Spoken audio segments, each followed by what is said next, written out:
Hello बच्चों, तो आज हम लेकर आए हैं क्लास 10th के इलेक्ट्रोमैग्नेटिज्म चैप्टर का लेक्चर नंबर 5। और आज हम डिस्कस करने वाले हैं खूबसूरत सा टॉपिक इलेक्ट्रिक मोटर। तो कॉपी पेन निकाल कर तैयार हो जाइए। मैं गौरव सिंह आप सभी का एक बार फिर से स्वागत करता हूं हमारे और आपके इस प्यारे चैनल फिजिक्स एम्बेसडर पर। ठीक है, तो आइए बच्चों, देखिए सबसे पहले हमारे पास ये मैंने एक फिगर बना रखा है जो एक 2D रिप्रेजेंटेशन है इलेक्ट्रिक मोटर का। ये कैसे काम करती है, क्या इसका मैकेनिज्म होता है, क्या क्या इसके अंदर पार्ट्स होते हैं, उन सारी चीज़ों को आज हम डिस्कस करेंगे। ठीक है, तो ये स्टार्ट करते हैं। सबसे पहले हम बात करते हैं इलेक्ट्रिक मोटर होती क्या है। तो इट इज़ अ डिवाइस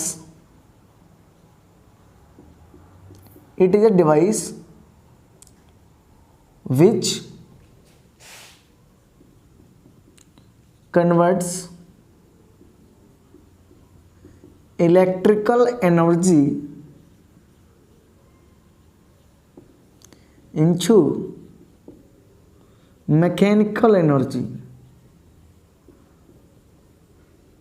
ठीक है, ये एक ऐसी डिवाइस होती है जो इलेक्ट्रिकल एनर्जी को मैकेनिकल एनर्जी में बदलती है। ठीक है, यानी विद्युत ऊर्जा को यांत्रिक ऊर्जा में परिवर्तित करती है। ठीक है, तो इलेक्ट्रिक मोटर, अब आपने देखो मोटर बहुत सारी चीज़ पे काम आती है ना। फैंस में मोटर लगी होती है, कूलर में मोटर होती है हमारी। ठीक है, बहुत सारी मिक्सी, ये सारी चीज़ें जो आती हैं, बहुत सारी होम एप्लियंसेस होते हैं जिसके अंदर मोटर का यूज़ होता है। तो जैसे कि मैंने यहाँ पर एक मोटर बना रखी है, एक 2D फिगर बना रखा है। तो आइए समझते हैं। सबसे पहले बात करते हैं कि मोटर को काम करने का प्रिंसिपल क्या होता है। मोटर के काम करने का प्रिंसिपल क्या होता है। तो आपको याद होगा कि पिछले लेक्चर में मैंने आपको बताया था कि बच्चों, जब किसी मैग्नेटिक फील्ड में किसी करंट कैरिंग कंडक्टर को रखते हैं तो उस पर एक फोर्स अप्लाई होता है, और वो फोर्स जो होता है इतना इफेक्टिव होता है कि उससे उस कंडक्टर में मूवमेंट आ जाती है। आपको याद होगा, जिसने पिछला वीडियो नहीं देखा है पहले उसको जाकर देखें, इलेक्ट्रोमैग्नेटिज्म 04।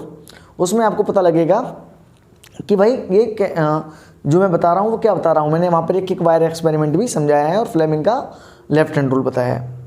ठीक है, तो हम जो बताने वाले, मैं क्या बता रहा हूँ कि किस प्रिंसिपल काम करता है। It based on the principle of electromagnetic force, कि जब भी किसी इलेक्ट्रोमैग्नेटिक फील्ड में किसी करंट कैरिंग कंडक्टर को रखते हैं तो उस करंट कैरिंग कंडक्टर पर एक फोर्स अप्लाइड होता है, जिसकी वजह से वो कंडक्टर उस फील्ड में अपने आप में मूवमेंट फील करता है, वो मूवमेंट करने लगता है। तो हमने बच्चों क्या किया, एक मोटर बनाई, उसके अंदर क्या किया, हमने एक परमानेंट मैग्नेट ली। ये मैग्नेट बच्चों कैसी है, परमानेंट मैग्नेट है, परमानेंट मैग्नेट। ठीक है, परमानेंट मैग्नेट। ये इसका नॉर्थ पोल, ये इसका साउथ पोल, ये हमने दोनों फिक्स कर रखी हैं। ये थोड़ी सी यू शेप होती है जिसे हम बोलते हैं हॉर्स शू टाइप मैग्नेट। क्या बोलते हैं, हॉर्स शू टाइप, ये यूँ करके। ठीक है, ये हॉर्स शू टाइप मैग्नेट, तो इसको हम हॉर्स शू टाइप मैग्नेट भी बोलते हैं, हॉर्स शू टाइप मैग्नेट। ठीक है, ये हो गया। अब ये स्ट्रॉन्ग परमानेंट मैग्नेट जो एक बढ़िया सा मैग्नेटिक फील्ड बनाती हैं नॉर्थ से साउथ की डायरेक्शन में। ठीक है, ये पता है हमको कि जो फील्ड की डायरेक्शन वो क्या होती है, नॉर्थ से साउथ होती है। इसके बीच में क्या किया बच्चों, मैंने एक रेक्टेंगुलर कॉइल रखी जो उसमें एक अंदर शाफ्ट होती है। क्या होती है बच्चों, ये शाफ्ट होती है। शाफ्ट होती है जैसे कि कोई भी एक, जैसे आपने इंजन देखा हो, इंजन के पीछे एक रॉड होती है गोल सी, जिससे हम शाफ्ट बोलते हैं, ये वो शाफ्ट है। ठीक है, इसके चारों तरफ क्या होते हैं, ये एक हमने रेक्टेंगुलर कॉइल तैयार करके लगा दी। जो आप जानते हो कॉइल क्या होती है, इसके ऊपर एक ऐसी आयरन की रॉड जिसके ऊपर क्या होते हैं, कॉपर के इंसुलेटर वायर क्या होते हैं, लपेटे हुए होते हैं, उनके टर्न लगे हुए होते हैं। ठीक है, ये हमने इसके अंदर एक क्या कर दिया, एक रेक्टेंगुलर कॉइल रख दी, रेक्टेंगुलर कॉइल। ठीक है, रेक्टेंगुलर कॉइल रख दी। यहाँ इसको हमने, इसके रेक्टेंगुलर कॉइल के दो सिरे हैं, उनको हमने एक बैटरी से कनेक्ट कर रखा है। ठीक है, अब देखो बच्चों, आपको पता है कि जब ये बैटरी से कनेक्ट कर रखा है तो यहाँ पर मैंने ये पॉजिटिव टर्मिनल, ये नेगेटिव टर्मिनल कनेक्ट करके क्या होता है बच्चों, यहाँ से करंट फ्लो होता है। और जब ये करंट फ्लो होता है जब ये करंट फ्लो होगा, बैटरी से कनेक्ट करते इसके अंदर करंट फ्लो होगा, तो करंट फ्लो होने पे क्या होगा बच्चों, इसके ऊपर एक फोर्स अप्लाई होगा। कैसे अप्लाई होगा, देखो ये रही मैग्नेटिक फील्ड की डायरेक्शन नॉर्थ से साउथ, ये रही करंट की डायरेक्शन जो इसके परपेंडिकुलर होती है, ठीक है। अब आपको पता है, मैंने आपको बताया था फ्लेमिंग का लेफ्ट हैंड रूल, याद होगा आपको फ्लेमिंग का लेफ्ट हैंड रूल। ये रहा फ्लेमिंग का लेफ्ट हैंड रूल। क्या होता था उसके अंदर, ये जो फोर फिंगर है वो फोर्स मैग्नेटिक फील्ड की डायरेक्शन होती थी, ये करंट की डायरेक्शन होती थी, ये अंगूठा जो थंब होता था हमारा वो फोर्स की डायरेक्शन उठाता था। तो हमने क्या किया, इसको एडजस्ट करेंगे, इस तरीके एडजस्ट होगा। क्या देखो, ये करंट की डायरेक्शन है ऊपर की तरफ, तो ये सेंटर फिंगर हमारी ऊपर तरफ, ठीक है। ये रही हमारी मैग्नेटिक फील्ड डायरेक्शन, ये फोर्स देखो किधर लग रहा है, अंदर, ये ऐसे करंट ऊपर, ठीक है, करंट ऊपर, मैग्नेटिक फील्ड, और ये फोर्स अंदर की तरफ। तो यहाँ नीचे की तरफ एक फोर्स लगेगा, ये फोर्स, ठीक है बच्चों। इस तरफ देखो करंट मैग्नेटिक फील्ड डायरेक्शन फिर से यही है, पर करंट डायरेक्शन इस वाले एंड पर कैसी है, नीचे की तरफ।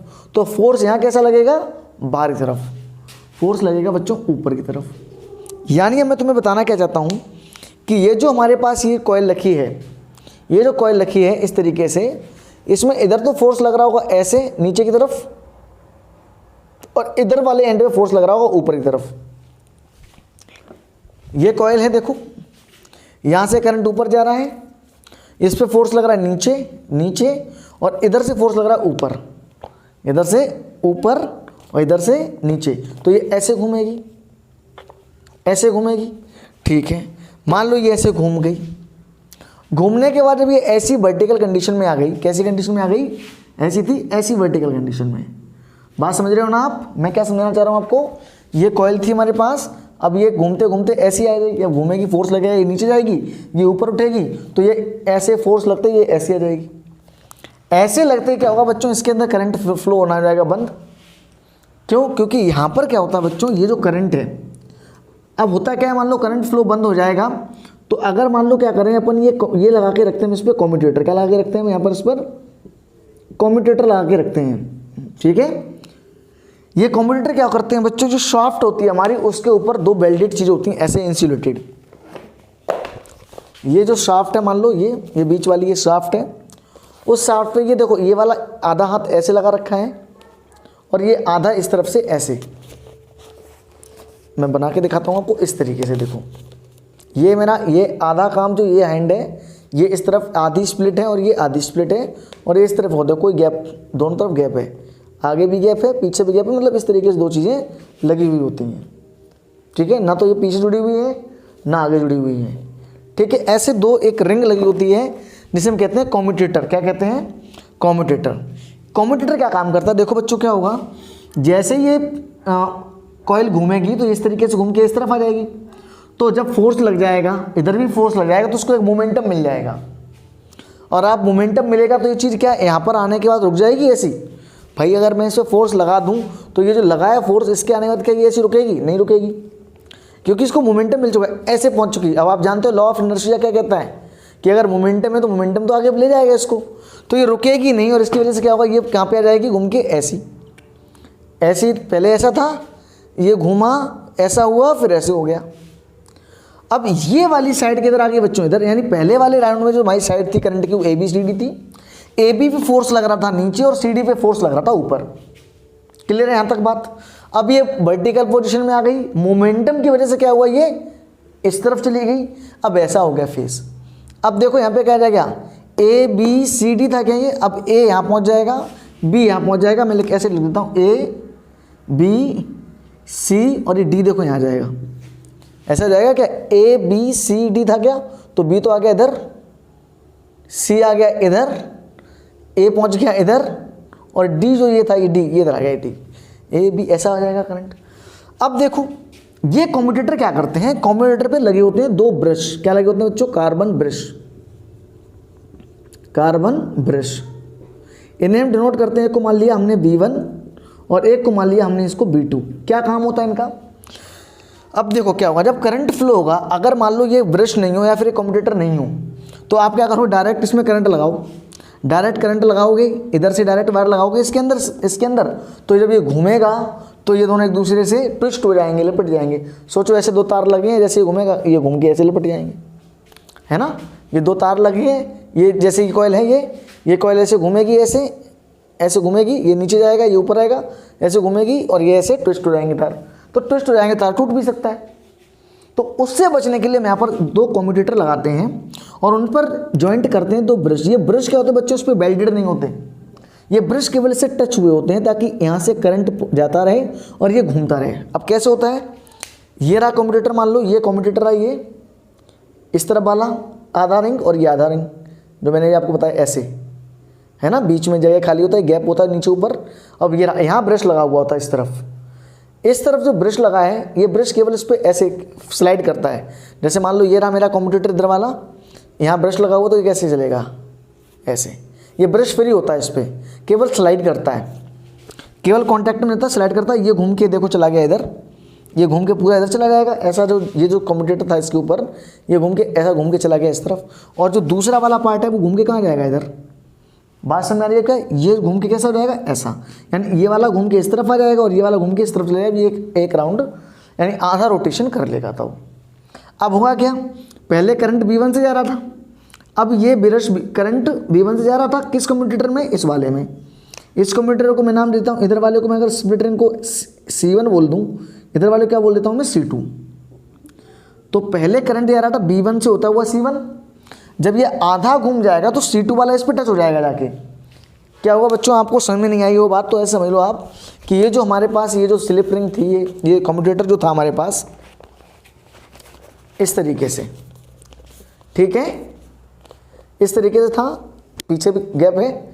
अब ये घूम के इस तरफ आ जाएगा ऐसे, ये वाला पार्ट जो घूम जब के नीचे चला गया तो ये तो घूम के आ जाएगा इस तरफ ऐसे बन गया। अब ये वाला देखो जो इस तरफ था वो कहाँ पहुँच गया, इस तरफ घूम के। ये तो वेल्डेड है ना, ये पूरा घूमता है इसके साथ, ये पूरा घूमता है। जो इस पर ब्रश चिपका हुआ है वो ब्रश नहीं घूमता, वो ब्रश केवल टच रहता है, ये इसको घूमने के लिए अलाउ करता है ऐसे, ब्रश के ऊपर ये ऐसे घूम सकता है। तो वही काम होता है, ये पूरा घूम जाता है और ये C2 वाला अब इस वाले ब्रश पे आ गया। अब C2 वाला इस ब्रश पे आया तो उसका फ़ायदा क्या हुआ हमको, C2 वाला जैसे इस पे आया तो करंट, अब ये C2 वाला आ गया तो करंट तो मिडल से पास हो ही रहा है। अब करंट किस में घुस जाएगा, C2 वाले में। ये ऐसा था, मैंने भी आपको बताया था, ये ऐसा था पहले ABCD, अब ये क्या हो गया इस तरीके से। अब C2 देखो, यहाँ जो C2 था ऐसे चिपका हुआ वो इधर आ गया घूम के, तो C2 से करंट घुस गया अंदर और कहाँ से जाएगा, DCBA। क्या होगा देखो, करंट इधर से घुसेगा DCBA, देखो DCBA जो मैंने सर्कल के अंदर बना रखे, क्योंकि अब ये वाली साइड ऐसे हो चुकी थी। फिर से करंट इधर से जाएगा, अब DC इधर है तो करंट देखो फिर से फ्लेमिंग का लेफ्ट हैंड रूल लगाएंगे तो फिर से देखो ऐसा जाएगा, करंट ऊपर जा रहा है इस तरफ, ये मैग्नेट फील्ड डायरेक्शन, और ये देखो फोर्स नीचे, तो ये वाली साइड फिर से नीचे दबेगी, फिर एक रोटेशन आधा पूरा कर लेगा, फिर मोमेंटम की वजह से फिर ऐसा हो जाएगा। तो इस तरीके से लगातार ये घूमता रहेगा। क्या मेरी बात समझ में आई आपको। तो कम्यूटेटर कैसा होता है, ये बेल्टेड होता है, फिक्स होता है किसके ऊपर, इस शाफ्ट के ऊपर। कार्बन ब्रश क्या करता है बच्चों, केवल इसके ऊपर टच होता है, जिससे करंट फ्लो होता है, ठीक है। तो होता क्या इसके अंदर बच्चों, एक बार करंट इधर से गया, अगर सोचो ये कम्यूटेटर नहीं होता तो क्या होता, डायरेक्ट जाता करंट, पहले इतना यहाँ तक जाता, फिर करंट इतना जाने के बाद ये पूरा कनेक्ट होने के बाद ये साइड इधर आ जाती, फिर करंट किधर से जाता बच्चों, इस वाली साइड से घुस जाता C2 से, तो ये पूरा यहाँ पर क्या, यहाँ पे एक शॉर्ट सर्किट बन जाता, क्योंकि पूरी शाफ्ट एक ही होती। अब इसके ऊपर कोई कनेक्शन है ही नहीं, पूरा कनेक्शन जुड़ा हुआ है, तो करंट यहाँ से जाए चाहे यहाँ से जाए, क्या पता लगे करंट किधर से जाता है। तो इस वजह से हम कम्यूटेटर का यूज़ करते हैं ताकि हर बार करंट इसी डायरेक्शन से जाए, इधर से इस तरफ, उधर से इस तरफ। घूमने के बाद भी देखो CD से होता हुआ जाए, क्योंकि ये कम्यूटेटर काम में आएगा। तो हमने क्या सीखा कि भाई एक रेक्टेंगुलर कॉइन होती है जिसके ऊपर नंबर ऑफ टर्न्स होते हैं, एक परमानेंट मैग्नेट जो कि एक हमें मैग्नेटिक फील्ड बना के देती है, ठीक है, जिसकी वजह से क्या होता है बच्चों, हमारी मोटर घूमना स्टार्ट करती है, ठीक है। क्यों करती है, क्योंकि इस पर एक फोर्स अप्लाई होता है, वो फोर्स इस तरफ, तो करंट ऊपर है तो फोर्स नीचे की तरफ, इधर फोर्स है तो ऊपर की तरफ, ठीक है। अच्छा यहाँ पर क्या होता है, क्या सर यहाँ पर भी तो देखो जब ऐसी थी तो मैग्नेटिक फील्ड भी ऐसा और करंट डायरेक्शन भी ऐसी, तो सर तब क्या फोर्स नहीं लगता है? तो मैंने आपको याद हो, आपको बताया था वीडियो में पिछले में कि जब मैग्नेटिक फील्ड की लाइन और करंट की डायरेक्शन दोनों पैरेलल होती तो कोई फोर्स नहीं लगता है, तो कोई फोर्स नहीं लगता। लेकिन अगर सर जब ये आधा रोटेशन करने के बाद ऐसा आ जाएगा, भाई आधा रोटेशन के बाद ऐसा आ जाएगा, तो सर देखो अब तो करंट की डायरेक्शन ऐसी हो गई इस तरफ, भाई ये घूम के तो करंट ऐसे फ्लो हो रहा था, इस तरीके से फ्लो हो रहा था। मैं आपको इससे समझाता हूँ एक बार। ये जो करंट ऐसे फ्लो हो रहा था, वो करंट जब ऐसा हो जाएगा तो करंट इधर फ्लो होगा। अब करंट की डायरेक्शन सर ये है और ये मैग्नेटिक फील्ड डायरेक्शन, अब तो सर परपेंडिकुलर है, तो अब तो फोर्स बनता है सर, फोर्स बनेगा। अब देखो कैसे करेंगे, ये करंट की डायरेक्शन मतलब ये तीन उंगलियां इधर जाएंगी, ये मैग्नेटिक फील्ड डायरेक्शन फोर्स किधर लगेगा, ऊपर की तरफ, मतलब फोर्स इधर लगेगा, इस जगह फोर्स यहाँ लगेगा। कितनी देर के लिए लगेगा, बहुत माओ, क्योंकि वो ऐसे घूमकर थोड़ा सा ही रह पाएगा, मोमेंटम इसको आगे ले जाएगा। लेकिन हमने मान लिया कि फोर्स तो यहाँ पे भी लगेगा ना, ठीक है, इधर फोर्स, अच्छा नीचे भी तो लगेगा फोर्स। अब ये जो फोर्स ऐसे घूम रहा था, ऊपर वाला करंट इधर जा रहा था, वो ऐसे हो गया था, तो जो करंट नीचे आके इस तरफ जा रहा था, क्या वो ऐसे अंदर की तरफ जाएगा, अंदर की तरफ जाएगा। अगर तो यहाँ पर भी हम लगाएंगे फ्लेमिंग का लेफ्ट हैंड रूल, तो देखो अब अंदर करंट जाएगा यहाँ पर, जब ये ऐसा हो जाएगा तो यहाँ करंट अंदर की तरफ जाएगा, ये करंट ऐसा हो जाएगा। यहाँ देखो करंट की डायरेक्शन अंदर ऐसे करेंगे, मैग्नेटिक फील्ड इधर नॉर्थ से साउथ, फोर्स डायरेक्शन नीचे, तो यहाँ फोर्स देखो नीचे लग रहा है, तो ये फोर्स और ये फोर्स एक दूसरे से कैसे हो जाएंगे, कैंसिल आउट हो जाएंगे। इसलिए इस फोर्स का कोई भी इफेक्ट नहीं दिखाई देगा और हम कह सकते हैं ये जो मोमेंटम है वो बना रहेगा। आई होप यू अंडरस्टैंड मैं क्या बताना चाहता हूँ कि यहाँ पर जो फोर्स लगेगा उसका कोई इफेक्ट क्यों नहीं दिखाई देगा, क्योंकि ये दोनों फोर्स एक दूसरे को कैंसिल कर देंगे। फ्लेमिंग का लेफ्ट हैंड रूल आके हम देखेंगे, करंट की डायरेक्शन बाहर की तरफ, ये मैग्नेटिक फील्ड ये ऊपर, और इधर में देखेंगे तो करंट डायरेक्शन अंदर की तरफ हो जाएगा, मैग्नेटिक फील्ड ये और ये नीचे फोर्स, तो ये फोर्स और ये फोर्स एक दूसरे को कैंसिल आउट कर देंगे। इस वजह से इस कंडीशन में जो फोर्स लगेगा परपेंडिकुलर मैग्नेटिक फील्ड के, उसका कोई इंपैक्ट नहीं आएगा इस वाली फोर्स की वजह से। क्यों नहीं आएगा, दोनों एक दूसरे को कैंसिल आउट कर देंगे। बच्चों के दिमाग में ये चीज़ आती है, सर जब खड़ा होगा है ना, ऐसा था सर, ऐसे घूम रहा था करंट, ऐसे होगा तो करंट इधर जा रहा है, मैग्नेटिक फील्ड इधर जा रहा है, तब क्या करें हम, कुछ नहीं करना, उसका कोई इंपैक्ट नहीं आएगा। क्यों नहीं इंपैक्ट आएगा, क्योंकि दो फोर्स एक ऊपर तरफ एक नीचे तरफ, दोनों अपोजिट डायरेक्शन में, तो एक दूसरे को कैंसिल आउट कर लेते। That's why there is no effect of current when these plates are in the vertical plane. Okay, जब ये मैग्नेटिक फील्ड के वर्टिकल होते हैं तो कोई फर्क नहीं पड़ता, even after they are being perpendicular. Clear है, तो दिस इज व्हाट, तो हमने जो पढ़ा उसमें हमने क्या सीखा, ध्यान से देखो, मैं एक बार फिर से बताता हूँ। सबसे पहले हम मैग्नेटिक फील्ड लेते हैं, किसका, दो हॉर्सशू टाइप मैग्नेट से एक मैग्नेटिक फील्ड बनाते हैं, उसके बीच में एक रेक्टेंगल कॉइन लगाते हैं जो एक शाफ्ट पे फिट होती है। उस शाफ्ट में क्या होता है, इस एंड पर दो कम्यूटेटर लगे होते हैं। कम्यूटेटर काम क्या होता है, करंट की डायरेक्शन को चेंज करना। क्यों, जब ये घूमेगा तो ये घूम के आ जाएगा, ये वाला ब्रश बी से चिपक जाएगा आके, फिर से घूमेगा तो ये वाला फिर से C1 आ जाएगा ब्रश B1 पे, फिर से घूमेगा फिर ये C2 आ जाएगा। तो करंट की डायरेक्शन हमेशा इस तरफ सी रहेगी, तो करंट की डायरेक्शन को ये मेंटेन करता है, ठीक है, एक ही डायरेक्शन घुमाता है, इसलिए ये भी एक डायरेक्शन से बराबर ये ऐसे ऐसे ऐसे ऐसे ऐसे ऐसे ऐसे घूमता रहता है। ब्रश का काम क्या होता है, ये इस पर चिपका हुआ होता है ताकि किसको करंट को प्रोवाइड कराता रहे, ठीक है। ये ब्रशेस का, बैटरी का काम क्या होता है बच्चों, इलेक्ट्रिक सप्लाई करना। तो देखो हुआ क्या, ओवरऑल बैटरी से हमने इलेक्ट्रिक सप्लाई करी, कहाँ गई, ब्रश B1 में गई, ब्रश B1 से कहाँ गया, C1 में गया, C1 से कॉइल में गया और इसने फोर्स लगाया, इधर फोर्स लगाया, इसने एक हाफ रोटेशन कर लिया, फिर ये वाला कम्यूटेटर घूम के इस पर चिपक गया आके ऐसे, मैंने आपको बताया तो ये घूम के इधर इस तरफ आ जाएगा, ये इस पर चिपक जाएगा इस बार। अब इससे करंट फ्लो होगा इस C2 वाले से, तो कहाँ से जाएगा, DCBA, फिर से नीचे गया तो अब ये वाला, ये जो DC ऐसे करके ऐसा ये दबने लग जाएगा नीचे, अब ये वाला ऊपर आने लग जाएगा, फिर से ये वापस अपनी पोजीशन में आ जाएगा एक चक्कर के बाद, फिर इस पर पूरा इधर फोर्स लगेगा क्योंकि अब ये C1 वापस घूम के इस तरफ आ जाएगा। तो इस तरीके से एक मोटर अपना मैकेनिज्म करती है, और ये जो एनर्जी हम प्रोवाइड करा रहे हैं, इलेक्ट्रिकल एनर्जी, ये घूम घूम के हम किसी सॉकेट में जोड़ देते हैं जो हमें काम करना होता है। मिक्सी में चाहो मिक्सी में जोड़ दो, है ना, पंखे में चाहे पंखे या फैन की वो पंखुड़ी लगा दो, और यहाँ पे हम क्या करते हैं, इलेक्ट्रिकल एनर्जी को उस मैकेनिकल एनर्जी में कन्वर्ट कर, मैकेनिकल होने लग जाता है। मैकेनिकल फोर्स क्या है, ऐसा काम जो किसी यांत्रिक ऊर्जा यानी किसी यंत्र की ऊर्जा में कन्वर्ट हो जाए, ठीक है ना।